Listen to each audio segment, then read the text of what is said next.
బాగున్నావమ్మా? బాగున్నానన్నయ్య. నువ్వెలా ఉన్నావు? బాగున్నాను. రా లోపలికి వెళ్దాం. రా కూర్చో. సో ప్రయాణం అంతా బాగానే జరిగింది కదా? నీ ఫేవరెట్ నెత్తిపూరి. రా వడ్డిస్తారా? ప్లేట్ తిప్పు. నాకొద్దన్నయ్య, నాకు మంచి కాఫీ తాగాలని ఉంది. అమ్మో, నీకు నచ్చినట్టు కాఫీ చేయాలంటే ఆ దేవుడి దిగి రావాలి తల్లి. ఏంటో అన్నయ్య, మంచి కాఫీ తాగకపోతే ఇక ఆ రోజంతా అదోలా ఉంటుంది నాకు. రేయ్ సామే, అర్థమైంది. శిరీష్ అమ్మకి మంచి కాఫీ కావాలి, అంతేగా నేను వెళ్ళి పట్టుకొచ్చేస్తా. ఎక్కడికి స్వామి? మన ఊళ్ళో మెగాస్టార్ హోటల్ ఉందమ్మా, అందులో కాఫీ చాలా బాగుంటుంది, నేను వెళ్ళి పట్టుకొచ్చేస్తా. స్వామి, అమ్మా కాఫీ అంటే అక్కడికి వెళ్ళి వేడి వేడిగా తాగాలి. నేను వస్తాను పద. అవునమ్మా, అక్కడ నేను కూడా తాగాను, చాలా బాగుంటుంది. వెళ్ళు.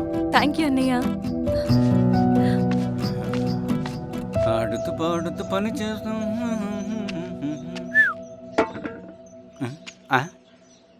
ఏంది మీ పిల్లగాడికా? అవును. ఒకసారి పెట్టుకొని చూస్తా. పెట్టుకో.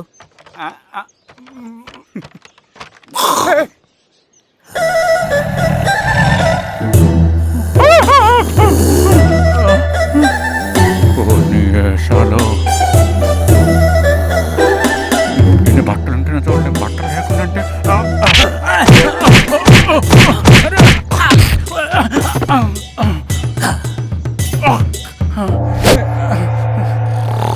చంపేస్తాను, నీకు దండ పెడతా.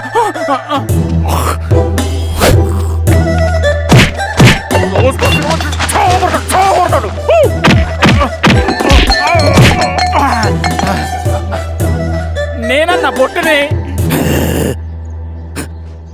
ఏందన్నా నన్ను చంపుతాయంది.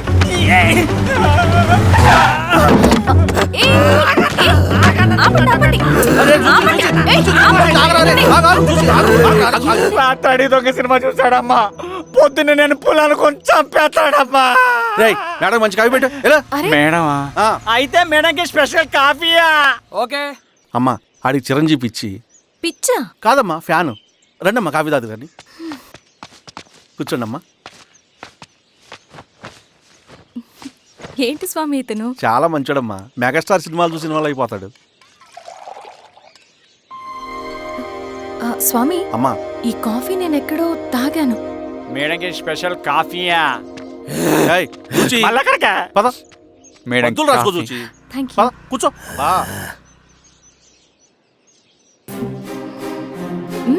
కాఫీ బాగుంది. ఎవరు చేశారు?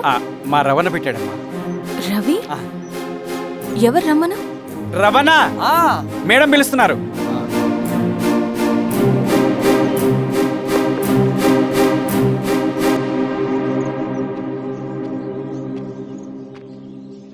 ఇతనే రవణ. శిరీష, మీరా? రవి, నువ్వేంటి ఇక్కడ? కాఫీ బాగుందా? చాలా. అది కాదు రవి, నువ్వు ఇక్కడ? ఈ హోటల్ మనోల్దే.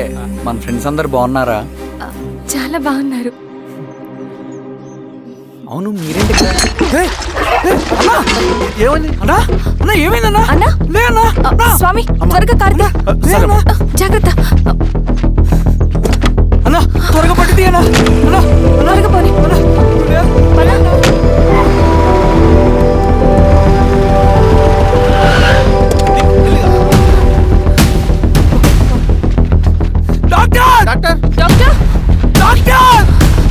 ఏమైంది డాక్టర్? త్వరగా చూడండి డాక్టర్. లోపలికి తీసుకురండి.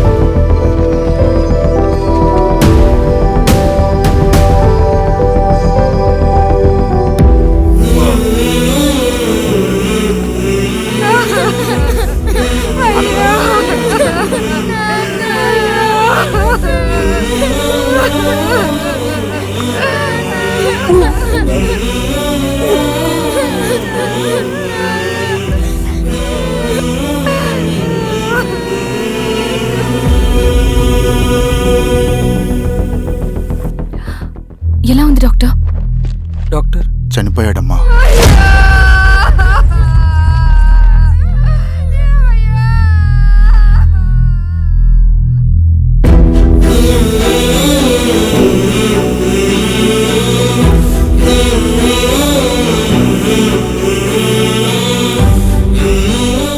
పేపర్స్ ఏంటి రవి?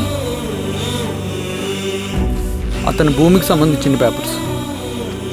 ఒక సంవత్సరం నుంచి ఈ పేపర్స్ పట్టుకుని ప్రతిరోజు ఎంఆర్ ఆఫీస్ చుట్టూ తిరిగేవాడు. భూమిని తాకట్టు పెట్టి అప్పు తీసుకున్న పాపానికి టైంకి వడ్డీ కట్టలేదని అప్పిచ్చిన ఆ దొర ఎంఆర్ఓ ఆఫీస్లో లంచం ఇచ్చి భూమిని తన పేరు మీద రాయించుకున్నాడు. ఈ ఎంఆర్ఓ ఆఫీస్లో ఎవరు నిజాయితీగా పనిచేయట్లేదండి. చెట్టు కట్టి నరకాలు ఒక్కొక్కడిని. నరికేడవేంటి రవి? నువ్వు కాగితం మీద ఒక బొమ్మ గీస్తావు, ఒక చోట సరిగ్గా రాదు, ఏం చేస్తావు? ఎరేజర్తో సరిచేస్తావా, లేకుంటే ఆ పేపర్ని చింపేస్తావా? మరి మనుషుల విషయంలో ఎందుకు రాదు ఆ ఆలోచన? తప్పు చేసిన ప్రతి ఒక్కరిని నరుక్కుంటూ పోతే చివరికి మిగిలేది మనుషులు కాదు, శవాలు.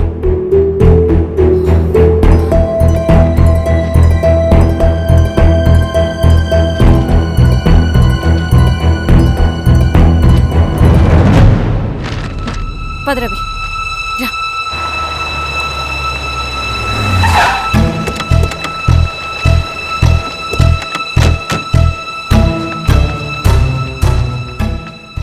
పానుకోటి నర్సయ్య ల్యాండ్ ఎవరు చూస్తున్నారు? మీరెవరు? ఇదిగోండి అప్లికేషన్. ఇది డిస్ప్యూట్ ల్యాండ్, ఎవడేం చేయలేడు. నీ నిర్లక్ష్యం, నీ లెక్కలేనితనం వల్ల ఒక నిండు ప్రాణం పోయింది. ఒక కుటుంబమే రోడ్డు మీద పడింది తెలుసా? ఏంటో మా గొడవ?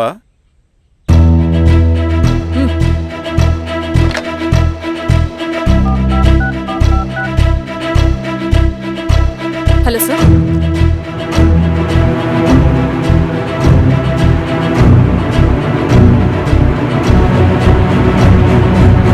Okay sir. You are dismissed. Peon, నేను ఒక పేపర్ ఇస్తాను, అది కలెక్టర్ గారికి ఫ్యాక్స్ చేయి. అలాగే మేడం. ఎవరమ్మా మీరు? ఈ ఊరికి కొత్తగా వచ్చిన ఎంఆర్ఓ.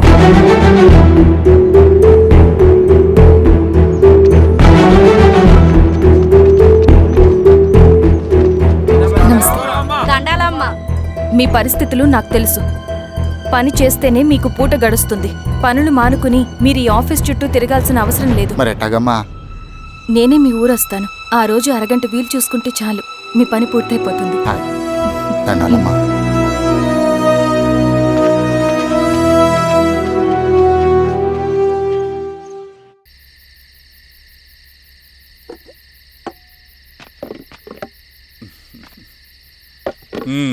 ఎంఆర్ఓ గారు ఏంటి ఛార్జ్ తీసుకున్న మొదటి రోజే ఆఫీస్లో మీ పవర్ చూపించారట? అన్నయ్య, నువ్వు సస్పెండ్ చేసిన వ్యక్తి నా దగ్గరికి వచ్చాడమ్మా. పాపం కన్నీళ్లు పెట్టుకున్నాడు. అతడి వల్ల నష్టపోయిన ఒక వ్యక్తి నా కళ్ళ ముందు చనిపోయాడన్నయ్య.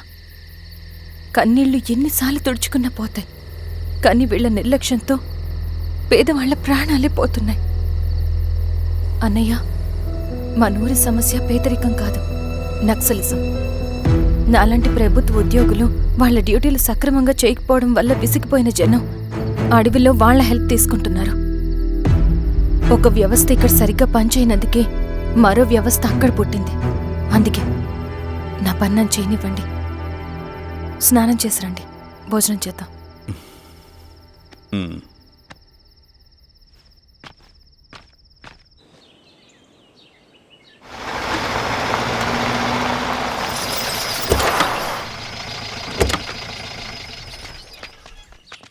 నమస్కారం అమ్మా. నమస్తే. ఇలా రండి. మీ ఊరు నుంచి కొందరు ఎంఆర్ఓ ఆఫీస్లో అప్లికేషన్స్ ఇచ్చారు. తను వాళ్ళ పేర్లు చెప్తారు, వాళ్ళని పిలవండి. అలాగే మేడం. వెళ్ళండి. Madam, coffee. నువ్వెప్పుడు వచ్చావు రవి? మీరు గంటకోసారి కాఫీ కావాలంటారు కదా, మాటి మాటికి వెళ్ళి రావడం ఎందుకని వచ్చేసా.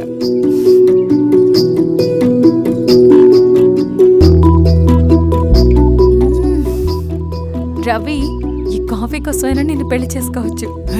అదేంటి అలా అనేసారు? That's a compliment. భలే వారండి బాబు. దండాలమ్మా. నమస్తే. ఇలా ఇవ్వండి. చెప్పండి మీ సమస్యలేంటో. పేరు తలుపుల వీరాంజనేయులు. ఉన్నది 3 ఎకరాల పొలం. చెన్నుపాటి ధనుంజయరావు అనే మహానుభావుడు అందులో 2.5 ఎకరాల భూమిని తన పేరు మీద రాయించుకున్నాడు. అడిగితే నీ దిక్కున్న చోటు చెప్పుకోమన్నాడు. దిక్కులేనోడు కాబట్టి అరెకరం భూమి మీదే పెద్ద కుటుంబాన్ని నెట్టుకొస్తున్నాడు. అవునమ్మగారు, ఆ పొలం ఎలాగైనా తిరిగి ఇప్పించేయండి అమ్మగారు. ఆ పొలం కోసం 3 సంవత్సరాల నుంచి తిరుగుతున్నాను అమ్మగారు. వీరబాబు, వీళ్ళందరి దగ్గర కలెక్ట్ చేసుకో. మేడం, దాదాపుగా ఇక్కడ ఉన్న వాళ్ళందరి పరిస్థితులు ఇవే. వీళ్ళ సమస్యలు పరిష్కారం కావాలంటే మాట్లాడాల్సింది వీళ్ళతో కాదు మేడం, మన ఊరి పెద్ద మనుషులతో. ఆహా. ఇందు మూలంగా 50 మంది గ్రామ ప్రజలకి తెలియజేయదేవనగా శ్రీరామగిరి గ్రామ పంచాయతీ మోతుబడి రైతులు, సన్న చిన్నకారు రైతులందరూ రేపు ఉదయం 10 గంటలకి ఎంఆర్ఓ ఆఫీస్ దగ్గరికి రావాలా.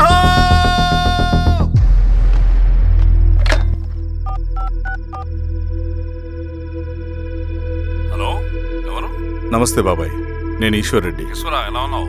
బాగున్నా. చెప్పు. బాబాయ్, శిరీష్ ఎంఆర్ ఆఫీస్లో భూ సమస్యల గురించి రేపు మీటింగ్ ఏర్పాటు చేసింది. ఈ విషయం మన వాళ్ళంతా ఎలా తీసుకుంటారో అర్థం కావట్లేదు. అందుకనే మీకు ఫోన్ చేశాను. శిరీష్ చెప్పింది చేయండి, అదే మనకి కలిసి వస్తుంది. సరే బాబాయ్, ఉంటాను.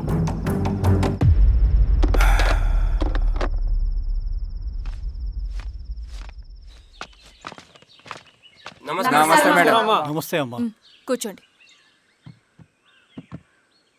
పొలాల్లో పండిన పంట కోతకొచ్చినా ఈ రోజుకి ఒక్క గింజ కూడా తెగకుండా పక్షులకు, పందికొక్కలకు ఆహారంగా పోతుందంటే దానికి కారణం ఇది. ఈ ఊరికి పట్టిన దౌర్భాగ్యం మీరు చేసిన అక్రమాల చిట్టా. కడుపు మంటతో ఉన్నవాళ్లు మీరు చెప్పిన కూలీకొచ్చి ఎందుకు పనిచేస్తారు? దౌర్జన్యాలు చేసి దిక్కున్న చోట చెప్పుకోమన్నారు. ఇప్పుడు అడవే వాళ్ళకి దిక్కైంది. అది ఎవరి తప్పు? మొత్తం 100 ఎకరాల పైచిలుకు భూమి వాళ్ల దగ్గర దౌర్జన్యంగా లాక్కుని ఇన్ని సంవత్సరాలుగా మీరు అనుభవిస్తూ ఉన్నది. మీ అంతట మీరుగా తిరిగిచ్చేస్తారా, లేదా చట్టం ఎలా పనిచేస్తుందో మీకు చేసి చూపించమంటారా? అలా చేయండి మేడం. నువ్వు ఆగవే నరసింహులు. ఏం చేయాలో మా ఎంఆర్ఓ గారికి బాగా తెలుసు. అట్టా కానివ్వండమ్మా. ఇస్తే మీ పొలాలు ఇవ్వండి, మా వివం. మీ పేరేంటి? సామిరెడ్డి. రూల్స్ ప్రకారం వెళ్తే మీ మొత్తం పొలం పోతుంది. కూర్చోండి. రై సామరెడ్డి, కూర్చో.